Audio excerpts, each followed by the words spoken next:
Election हम लोग election इसलिए नहीं लड़ते कि हम इलेक्शन के बाद सब मुद्दे शांत कर दें। हम अभी भी ओपीएस या ओपीएस से सिमिलर उनको सुविधाएं दिलाने का काम करेंगे। इलेक्शन तो थोड़े दिनों के लिए था, लेकिन हम चूंकि कर्मचारियों के नेता हैं तो हम कर्मचारियों के हितों की अनदेखी नहीं कर सकते, इसलिए हम उनके लिए आगे भी लड़ाई लड़ते रहेंगे। कर्मचारी की सोच है या बरगलाए भी जा सकते हैं, लेकिन हम कर्मचारियों के हितों की बात कर रहे हैं, इसलिए वोट कम मिलना ज़्यादा मिलना अलग चीज़ है, लेकिन कर्मचारियों के हितों की रक्षा करना हमारा परम दायित्व है। इसलिए हम कर्मचारियों के हितों के लिए, उनकी रक्षा करने के लिए हम लोग आगे लड़ेंगे। दूसरी भी यूनियन है, वो भी हर बार टारगेट करेगी, कैसे हैंडल करेंगे? देखिए, वो अपना काम करेंगे, हम अपना काम करेंगे। वो क्या करते हैं ये मुझे नहीं पता, और क्या करेंगे ये भी मुझे नहीं पता। हम अपनी जो हमारे विचार हैं वो मैं आपको बता रहा हूँ, उनके विचारों के बारे में मुझे कोई जानकारी नहीं।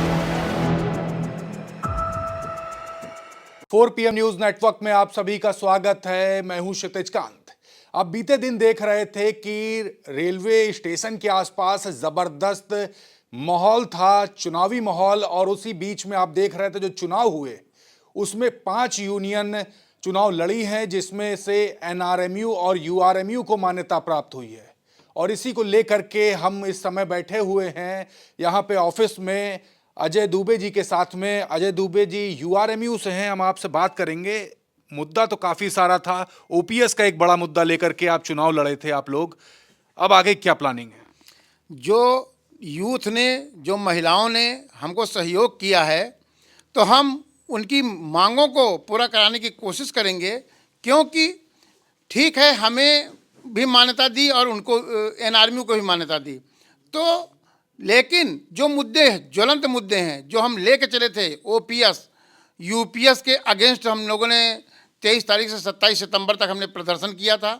उसी दौरान इलेक्शन डिक्लेयर हो गए और उसमें भी हम लोग लगातार करते रहे, तो उसमें हम उनकी ओपीएस या ओपीएस से सिमिलर जो भी सुविधाएं होंगी वो दिलाने की कोशिश करेंगे।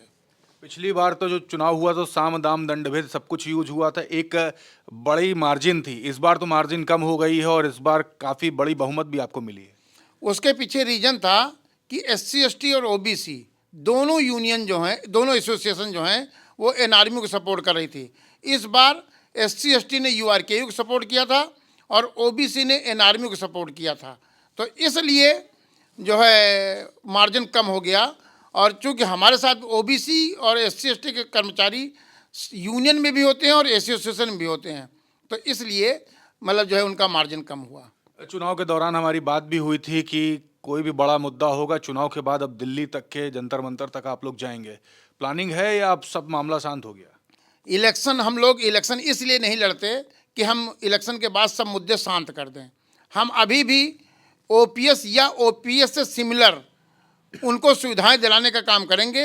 इलेक्शन तो थोड़े दिनों के लिए था, लेकिन हम चूंकि कर्मचारियों के नेता हैं तो हम कर्मचारियों के हितों की अनदेखी नहीं कर सकते, इसलिए हम उनके लिए आगे भी लड़ाई लड़ते रहेंगे। मुद्दा तो आपका ओपीएस का था, दूसरी यूनियन को ओपीएस का था नहीं, वोट उतने मिले नहीं, ओपीएस का समर्थन अभी भी करेंगे आप लोग? नहीं, देखिए ये कर्मचारी की सोच है या बरगलाए भी जा सकते हैं, लेकिन हम कर्मचारियों के हितों की बात कर रहे हैं, इसलिए वोट कम मिलना ज़्यादा मिलना अलग चीज़ है, लेकिन कर्मचारियों के हितों की रक्षा करना हमारा परम दायित्व है। इसलिए हम कर्मचारियों के हितों के लिए, उनकी रक्षा करने के लिए हम लोग आगे लड़ेंगे।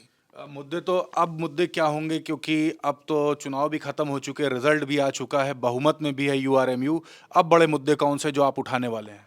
अभी हम लोग रेलवे बोर्ड लेवल पे कई ऐसे आइटम हैं जो कि रेलवे बोर्ड लेवल पे डिसाइड होंगे, जैसे कि गार्ड और ड्राइवर इन और स्टेशन मास्टर के बेसिक पे में विसंगतियां हैं। उसके अलावा ट्रैक मेंटेनर जो अभी 2800 तक ही जाता है वो अब 4200 तक जाएगा। तीसरी चीज़ हमारा एक और मुद्दा है कि जो भी हम क्लास 4th में भर्ती करें वो ट्रैक मेंटेनर में जाएं, उसमें से 10% हर साल जो है वो वर्कशॉप में या अदर जगहों पे जाएं, जिससे कि किसी को हीन भावना न हो और ट्रैक मेंटेनर को भी 4200 तक जाने का मौका मिले। रेलवे में तमाम सारी विसंगतियां हैं, तमाम बार आप लोग आवाज़ ही बुलंद करते रहे, दबाव भी बड़ा बनाया जाता है, अब दबाव फील कर रहे हैं या बुलंदी से आवाज़ उठाई जाएगी? देखिए, जो मुद्दे इस तरह के हैं जो ट्रैक मेंटेनर वाले हैं या 10% वाले हैं, इनको हम लोग रेलवे बोर्ड लेवल पे उठाते हैं, क्योंकि जीएम लेवल पे ये सॉल्व नहीं हो सकते। तो हमारी जो फेडरेशन है वो बोर्ड लेवल पे उठाएगी, उनको ये मुद्दे देंगे और उनसे डिस्कस करेंगे। वो लोग बोर्ड में डिस्कस करेंगे और बोर्ड ही डिसाइड करता है कि कहाँ पर क्या होना ठीक है। तो इसलिए हम मुद्दों से पीछे नहीं हटेंगे और कर्मचारियों के हितों के लिए हम पीछे नहीं हटेंगे। दूसरी भी यूनियन है, वो भी हर बार टारगेट करेगी, कैसे हैंडल करेंगे? देखिए, वो अपना काम करेंगे, हम अपना काम करेंगे। वो क्या करते हैं ये मुझे नहीं पता और क्या करेंगे ये भी मुझे नहीं पता।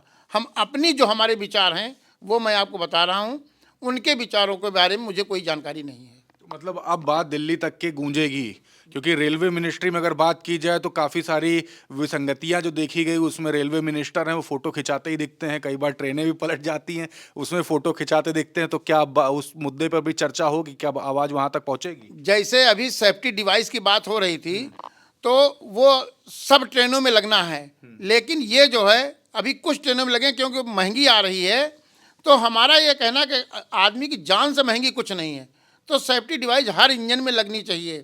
तो इन चीज़ों को अभी गवर्नमेंट ध्यान नहीं दे रही, इसकी तरफ भी हम लोग ध्यान दिलाएंगे, क्योंकि कहीं ना कहीं जब कोई एक्सीडेंट होता है तो हमारी आदमी ही उसमें पीछे जाते हैं।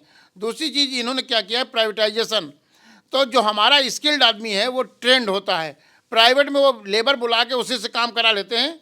जो एक्सीडेंट हो रहे हैं उसके पीछे प्राइवेटाइजेशन है रेलवे का ज़्यादातर।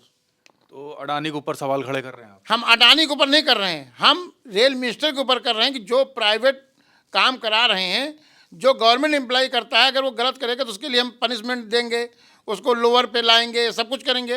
प्राइवेट आदमी काम करके चला गया तो उसकी जिम्मेदारी कौन लेगा? तो और प्राइवेट इंस्ट्रूमेंट भी लोग लगा रहे हैं, इंस्ट्रूमेंट भी हम जो है रेलवे की लैब में टेस्ट होके लगने चाहिए। और ज़्यादातर जो टेक्निकल काम है वो प्राइवेट न दिए जाएं, केवल लेबर वर्क ही प्राइवेट अगर दिया जाए तो शायद रेल कर्मचारियों के लिए और देश के लिए भी हितकर होगा। क्योंकि जो पैसेंजर हैं वो किसी के घर के हों, अगर कोई एक्सीडेंट होता है तो दर्द सबको होता है। एक सवाल है, एक बीते समय आपने भी एक फोटो वायरल हुई थी, काफ़ी दो रेल के डिब्बे के बीच में एक कर्मचारी दब गया था और उसके बाद तमाम सारी प्रतिक्रिया आई। लेकिन अभी अगर बात की जाए तो इस समय मुद्दा शांत हो गया, लेकिन ऐसी घटनाएं आगे भी हो सकती है। इसके लिए किस तरीके से आवाज़ बुलंद कर रहे हैं आप लोग? देखिए, उसमें कुछ नहीं हो सकता है, चूँकि वो एक मैकेनिकल काम है और उसमें मैनुअल ही होता है। ये ज़रूर है कि जो उसके साथ शंटिंग मैन होता है उसको वहाँ पर देखना है, वो जो अपना सिग्नल देता है वो सिग्नल अपने एम्प्लॉय को जो शंटिंग के दौरान कपलिंग जोड़ रहा है वो पहले देख ले कि हमारा आदमी सुरक्षित हो गया, तब कपलिंग वो सिग्नल दे। यही एहतियात बरते जा सकते हैं। लेकिन चूँकि मैनुअल कपलिंग जोड़ी जाती है या मैनुअल CBC कपलर जोड़ा जाता है तो वो जो है उसमें कोई परिवर्तन नहीं किया जा सकता। तमाम कर्मचारी आपको देख रहे होंगे इस समय। एक सवाल है, अगला कौन सा बड़ा मुद्दा है जो अभी आप उठाने वाले हैं? और दूसरा बात ये, क्या दिल्ली में अब चक्का जाम होने वाला है? चक्का जाम की अभी कोई प्लानिंग नहीं है, लेकिन अगले मुद्दे जो कर्मचारियों से रिलेटेड हैं, जैसे हमने बताया ट्रैक मेंटेनर, या जैसे हमने बताया कि जो प्रमोशन, इस तरह के जो मुद्दे हैं। और तीसरी चीज़ OPS या OPS के सिमिलर, ये 3-4 मुद्दे जो हैं जो कि कर्मचारियों के बहुत ही ज़रूरी हैं, ये अभी पहले उठाएंगे। उसके बाद जिस तरह की परेशानियां आएंगी उस हिसाब से कर्मचारियों के लिए हम लोग काम करेंगे। बहुत बहुत धन्यवाद आपका। तो URMU और NRMU की मान्यता हुई है और URMU से अजय जी थे, हम बात कर रहे थे तो इन्होंने साफ तौर से बताया कि OPS और OPS से जुड़े हुए मुद्दे उठाए जाएंगे और दिल्ली तक के भी आवाज़ बुलंद की जाएगी। तमाम सारी जो विसंगतियां हैं उसको लेकर के लगातार URMU आवाज़ उठाती रही है रेलवे कर्मचारियों के लिए और आगे भी उठाएगी। आगे 5 साल में क्या कुछ करेगी URMU ये आपको दिखाऊंगा और तमाम सारे वो मुद्दे जो उठाने जाने हैं उस पर भी चर्चा होगी।